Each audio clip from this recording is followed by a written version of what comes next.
AI 전환 다들 해야 한다고 말은 하는데 왜 대부분의 기업들은 실패의 쓴맛을 볼까요? 오늘 성공하는 소수가 무엇을 다르게 하고 있는지 그 비밀을 파헤쳐보겠습니다. 자, 이 모든 문제를 압축해서 보여주는 숫자 하나부터 시작하죠. 바로 95%입니다. 이게 그냥 나온 숫자가 아닙니다. MIT에 따르면요, 기업에서 야심차게 시작한 AI 파일럿 프로젝트의 95%가 실제 투자 대비 이익을 내지 못하고요. 맥킨지 조사를 보니까 경영진의 80%가 생성형 AI 도입하고 나서 회사 수익에 딱히 달라진 게 없다고 답했어요. 심지어 AI를 가장 열심히 쓰는 직원들의 88%는 번아웃을 겪고 있다고 하죠. 정말 AI의 엄청난 가능성과 현실 사이의 괴리가 어마어마하다는 걸 보여줍니다. 아니, 대체 왜 이런 일이 벌어지는 걸까요? 더 이상한 건 초반의 성공이 오히려 실패의 원인이 된다는 점입니다.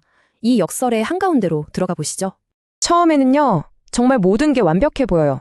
예를 들어 어떤 컨설팅 회사가 파일럿 프로젝트를 했는데 업무 자동화에 성공해서 무려 4만 시간에 달하는 단순 반복 작업을 없앴다고 합니다. 대단하죠? 그런데 바로 여기서 문제가 시작됩니다. 역설적이게도 바로 그 엄청난 성공이 조직 전체가 변화에 저항하게 만드는 트리거가 되어버린다는 겁니다. 이 현상을 설명하는 아주 유명한 게임 이론이 있어요. 바로 사슴사냥 딜레마라는 건데요. 쉽게 말해 당장 눈앞에 보이는 토끼를 잡아서 혼자 작은 이익을 챙길 것이냐, 아니면 동료들을 믿고 힘을 합쳐서 훨씬 큰 사슴을 사냥할 것이냐 하는 선택의 문제입니다. 이 표가 정말 핵심을 찌르는데요.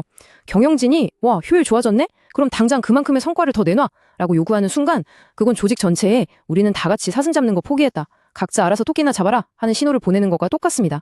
장기적인 혁신 대신 단기적인 이익을 택하는 거죠. 자, 그럼 어떤 일이 벌어질까요? 바로 악순환이 시작됩니다. 경영진이 성과 목표를 확 올려버리면 혁신을 위해 꼭 필요했던 시간적, 정신적 여유가 사라져버려요. 부서 간의 마찰은 커지고 의사결정은 한없이 느려지죠. 결국 가장 혁신적이던 직원들은 보상도 없는데 지쳐서 회사를 떠나거나 모든 걸 포기하게 됩니다. 조직의 신뢰는 그렇게 무너지는 겁니다. 이 모든 걸 보면 한 가지 분명한 사실에 도달하게 됩니다.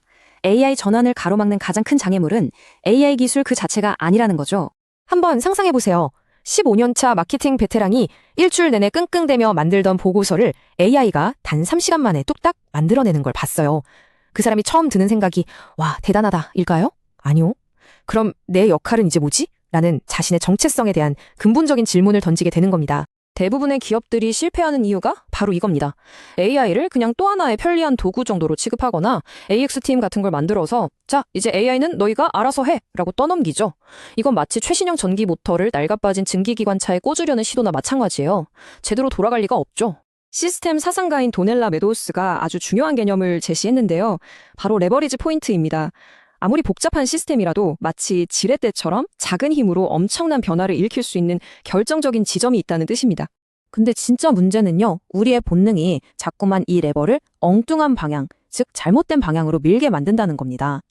여기 보시는 것처럼 우리는 신뢰를 기반으로 자율성을 넓혀주기보다는 통제를 강화하려고 하고요. 새로운 역량에 재투자하기보다는 당장의 이익을 뽑아내는데 급급하죠. 자, 그렇다면 성공하는 그 5%의 기업들은 대체 뭘 다르게 하는 걸까요? 네, 맞습니다. 그들은 이 레버를 제대로 올바른 방향으로 밀고 있습니다. 어떻게 하는지 한번 보시죠. 그들은 단순히 AI 도구를 사는데 그치지 않나요? 조직의 운영체제, 바로 OS 자체를 바꿉니다. 진정한 변화는 조직의 게임의 룰, 목표, 권력 구조 자체를 다시 설계해야만 가능하다는 걸 알고 있는 거죠. 정말 멋진 사례 3가지를 보여드릴게요. 가전에서 샤크 닌자는요, 예전엔 계획에 토를 달면 팀워크가 없다고 봤는데 이젠 아예 계획에 허점을 찾아내는 걸 모든 직원의 책임으로 만들었어요. 신뢰를 조직 전체에 분산시킨 거죠. 로펌 존슨 하나는 변호사들의 일한 시간으로 돈을 버는 모델을 버리고 고객 가치를 극대화하는 걸 새로운 성공의 척도로 삼았고요. 쇼피파이는 AI 활용 능력을 선택이 아닌 필수적인 핵심 성과 지표로 만들어버렸습니다. 전부 시스템의 규칙 자체를 바꾼 겁니다. 보세요. 성공한 기업들은 그냥 위원회 하나 뚝딱 만드는 걸로 끝나지 않습니다. JP모건 체이스는 최고 데이터 분석 책임자를 회사의 가장 중요한 의사결정 기구인 운영위원회 멤버로 앉혔고요. 월마트는 여러 직무를 4개의 슈퍼 에이전트로 통합해서 직원들이 더 높은 가치를 만드는 일에 집중하도록 재교육했어요. 핵심은 AI팀을 따로 만드는 게 아니라 그 책임과 권한을 비즈니스 중심에 심어버린 거죠. 자, 지금까지 성공하는 기업들이 어떻게 하는지를 봤습니다. 그렇다면 이 모든 걸 관통하는 궁극적인 생각의 틀, 그 전환은 대체 무엇일까요? 진정한 AI 전환, 즉 AX라는 건요, 바로 이런 생각의 대전환을 의미합니다. 위에서 아래로 내리누르는 중앙 통제에서 조직의 가장자리, 즉 현장에서 일하는 직원들에게 힘을 실어주는 것, 개별 업무 몇 개를 자동화하는 수준에서 조직 전체의 구조를 다시 디자인하는 것으로 나아가는 것, 그리고 반짝하는 효율성 개선이 아니라 복리이자처럼 계속해서 쌓여가는 혁신을 만들어내는 것으로의 전환입니다. 결국 목표는 낡은 기계를 더 빨리 돌리는 게 아닙니다. 아예 완전히 새로운 기계를 만드는 거죠. 이게 바로 일시적인 성과 개선과 경쟁사는 절대 따라할 수 없는 지속적인 혁신 시스템을 만드는 것의 근본적인 차이입니다. 그리고 바로 이 지점에서 우리는 맨 처음에 봤던 95%라는 숫자를 다시 마주하게 됩니다. 그런데 이번엔 의미가 완전히 달라요. 직원의 95%가 AI의 잠재력을 믿고 있다는 겁니다.